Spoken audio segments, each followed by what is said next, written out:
नमस्कार, मैं हूं आपके साथ प्रीति और आप देख रहे हैं बिहार न्यूज। सबसे पहले बात गया की, जहां रूस में मृत खिजरसराय के मेडिकल छात्र सोनू के परिजनों से उनके पैतृक गांव लोदीपुर में छात्र संगठन ऑल इंडिया स्टूडेंट्स एसोसिएशन आइसा और इनकलाबी नौजवान सभा के प्रतिनिधि मंडल ने मुलाकात की। इस दौरान सोनू के पिता अशोक कुमार और सोनू के भाई कुंदन कुमार से विस्तार से जानकारी ली। पिता अशोक कुमार ने बताया कि बेटे से 25 मई को आखिरी बार बात हुई और 26 मई को यह जानकारी मिली कि 8वीं मंजिल से गिरकर उसकी मौत हो गई है, मगर मृत शरीर देखकर कहीं से नहीं प्रतीत होता है कि ऐसा हुआ है।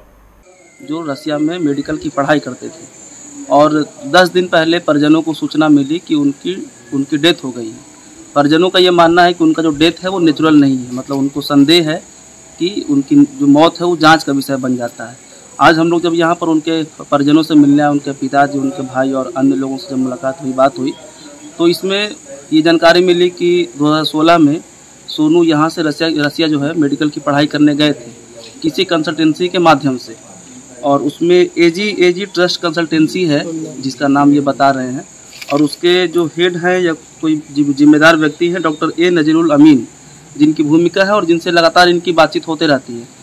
उनसे ही उनका कहना है कि लगातार हम लोग संपर्क में रहें, और उन्होंने दिलासा दिलाया कि उनकी मौत हो गई है, हम उनकी बॉडी को जो है भेजने का प्रयास कर रहे हैं, मगर वो सिर्फ दिलासा दिला रहे थे, कहीं से कुछ काम नहीं हो रहा था। जब आम छात्रों से, जब जो सोनू के दोस्त हैं उसी कॉलेज में पढ़ते हैं, जब उनसे बातचीत हुई तो वो लोग भी डरे सहमे हुए थे और बताने से इनकार कर रहे थे, और इन सब से ये संदेह आता है कि उनकी मौत जो है वो संदेहास्पद स्थिति में हुई है। उधर मधुबनी के पुलिस कप्तान सुशील कुमार ने बेनीपट्टी थाना का औचक निरीक्षण किया। एसपी ने थाना अध्यक्ष कक्ष में लंबित कांडों की समीक्षा की और अनुसंधानकर्ता को जल्द से जल्द सभी लंबित कांडों के निष्पादन का निर्देश दिया। इसके अलावा उन्होंने सभी पंजियों का भी अवलोकन किया और ससमय संधारण का निर्देश उपस्थित पदाधिकारियों को दिया। केस डायरी के अवलोकन के दौरान उन्होंने एसएचओ से कहा कि इसे हर हाल में अपडेट रखे। ये औचक निरीक्षण था बेनीपट्टी थाना में, और भी मैं थाना जो बेनीपट्टी अनुमंडल में और भी जितने थाने खास करके बॉर्डर एरिया में, वहाँ पे भी मैं जाके इंस्पेक्शन कर रहा था। बेनीपट्टी थाना में भी अभी मैंने जो लंबी केसेज रिव्यू किया है, सारे थाना देख कर जितने भी अनुसंधान करते हैं सभी को निर्देश दिया गया है। मधुबनी के उच्चैठ भगवती स्थान के पास स्थित कालिदास विद्यापति साइंस कॉलेज उच्चैठ का 52वां स्थापना दिवस समारोह पूर्वक मनाया गया।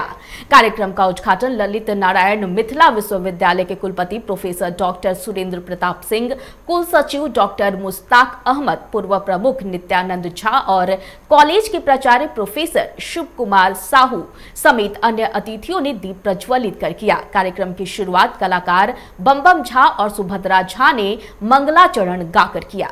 यह मां भगवती उज्जैन की धरती है।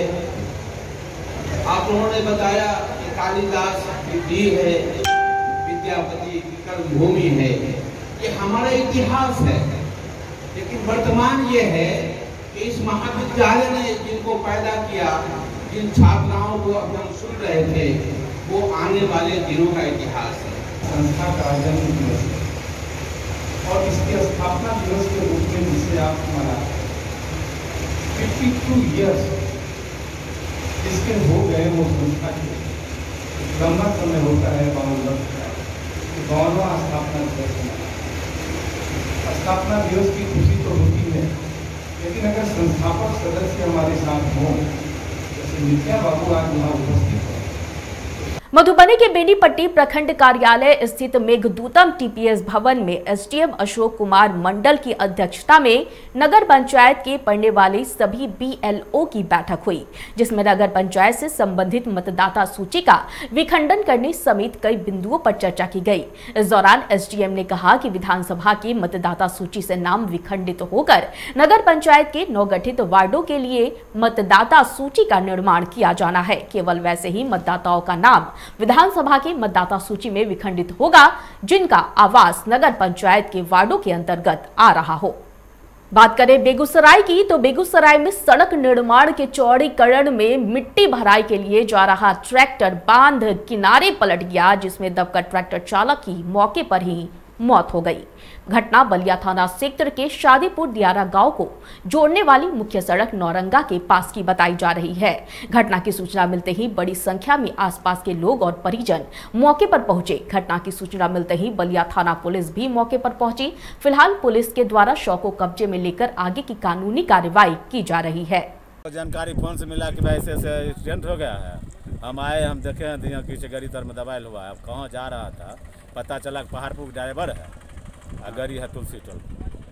चल रहे अब क्या एक्सीडेंट हो गए पता नहीं, हमरा नहीं मालूम। जब एक बार पर रही है बाप रे, 3 बार था। एक बार पहले डेट कर गया बीमारी से, एक अभी बच्चा था बाप रे बाप, एक और बच्चा है छोटा, इससे छोटा है जी। कल्ले से गाड़ी लेके आ रहा था जी, हम उसको मना कर देते गाड़ी मत चल।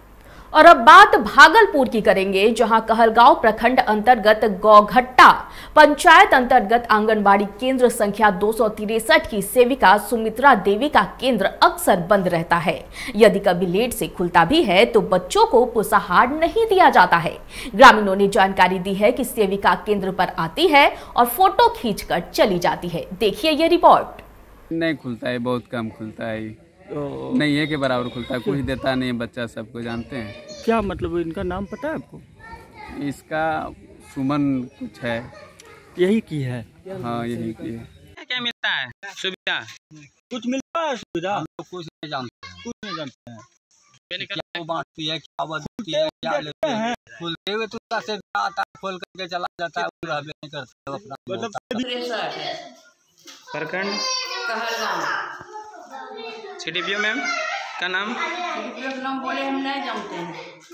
पटना के आईएमए भवन में देश के इतिहास में पहली बार मेडिसिन जगत की सबसे बड़ी व प्रतिष्ठित संस्था आईएमए नीट की तैयारी को लेकर राज्य के गरीब मेधावी के लिए ब्रिलियंट 30 नाम से सबसे बड़ी परीक्षा की शुरुआत करने जा रही है।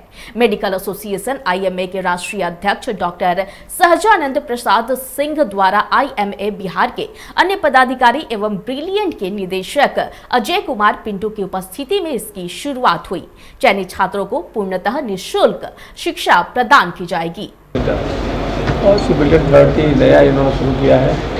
30 बच्चों को पढ़ाएंगे फ्री, और मोस्टली हम समझते हैं कि जिस तरह की पढ़ाई का रेपुटेशन रहा है उसमें बच्चा कम्पीट करेगा। एक बहुत बड़ा काम बिहार के लिए किया और हर स्टेट भी करने जा रहे हैं और कर भी रहे हैं। इन बच्चों का सिलेक्शन कैसे होगा? आपका कहना है कि गरीब बच्चे जो नहीं उस वजह से नहीं, गरीब लोग अभी लोग ब्लॉक बेसिस से लेकर के डिस्ट्रिक्ट सब बताएंगे। डिस्ट्रिक्ट वाइज 3 फेजेज में होगा और उसमें जो सिलेक्शन में आएगा। नालंदा में होमगार्ड जवान के बेटे की पीट कर हत्या कर देने का मामला सामने आया है। चंडी थाना क्षेत्र के बिलधन्ना गांव में युवक का शव मिलने से इलाके में सनसनी फैल गई। युवक की लाठी डंडे से पीट कर हत्या करने के बाद उसके शव को तेजाब से जलाने की कोशिश की गई है। मृतक की पहचान बिलधन्ना गांव निवासी विजय कुमार सिंह के 28 वर्षीय बेटे मुकेश कुमार के रूप में की गई है। मृतक का पिता दीपनगर थाने में होमगार्ड के पद पर तैनात है। परिजन किसी से दुश्मनी की बात से इनकार कर रहे हैं। परिजन ने बताया कि दोनों भाई पास के नदी में मछली मारने गए थे। छोटा भाई घर वापस आ गया मगर वह घर नहीं लौटा। इसी बीच अगली सुबह उसका शव मिला। फिलहाल मामले की जांच पुलिस कर रही है। सुबह हुआ मारने गए, उसकी मार के सुबह जब हम तो दूसरे दिन को मैंने देखा कि फलना का लाश है। वो फ़ोन किया अगला मेरा भाई बोला कि जाओ। फ़ोन किया तो हम लोग देखें, वहाँ गए तो देखे मेरे भाई को मैंने बरामद खेत में हुए फेंके हुआ था। कैसे इनकी हत्या कैसे किया गया? इसको मार पीट के हत्या घींच के जैसे पूरा हुआ, जिसमें पूरा बेशर्म की तरह मारी। कल 3 बजे तक लोग कहते हैं कि जो माने हम देखे हैं भैंस धोने वाला, और उसके बाद में जो माने करीब 8:30 बजे गया मंदिर पर, तो हम खोजे कि हमारा भतीजा, तो बोल नहीं है। जो उसको हम खोका जो पर रहते थे जो कहीं की बोल जाए 4 बजे 12 बजे से नहीं है। शेखपुरा जिले के चिवाड़ा थाना क्षेत्र अंतर्गत बरारी गांव में करंट की चपेट में आने से एक युवक गंभीर रूप से झुलस गया।